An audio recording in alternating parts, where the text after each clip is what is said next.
আপনার জন্য আমার নসিহত, আপনি প্রত্যেক জুমায় সূরা কাহাফ পড়েন। কোন সূরা? কারণ সূরা কাহাফ পড়লে মানুষ দাজ্জালকে চিনতে পারে। সূরা কাহাফ পড়লে মানুষের অন্তর দৃষ্টিটা খুলে যায়।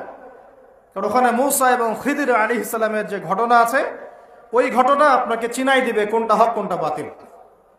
ওই ঘটনা আপনাকে চিনাই দিবে যা চোখে দেখা যায় তা সবসময় সত্য না, যা পিছনে থাকে তা সত্য, যা দেখা যায় না।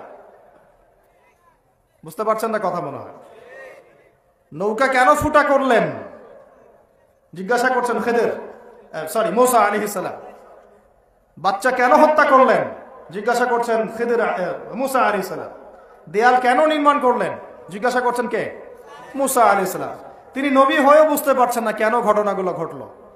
চোখের সামনে ঘটনাগুলোকে অন্যায় মনে হচ্ছে, খালি চোখ দিয়ে ঘটনাগুলোকে অন্যায় মনে হচ্ছে। কেন আপনি নৌকাটা ফুটা করতে গেলেন?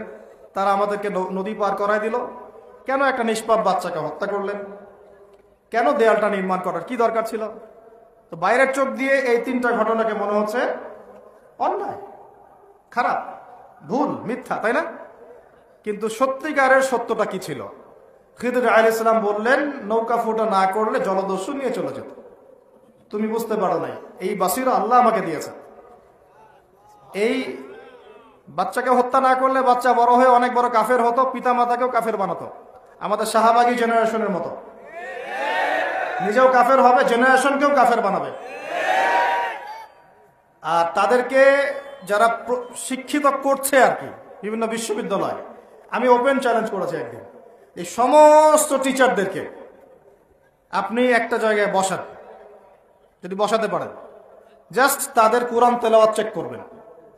দেখবেন 95% টিচার যারা স্কুল কলেজ ইউনিভার্সিটিতে পড়াচ্ছেন তাদের কোরআন তেলাওয়াত সহিহ না।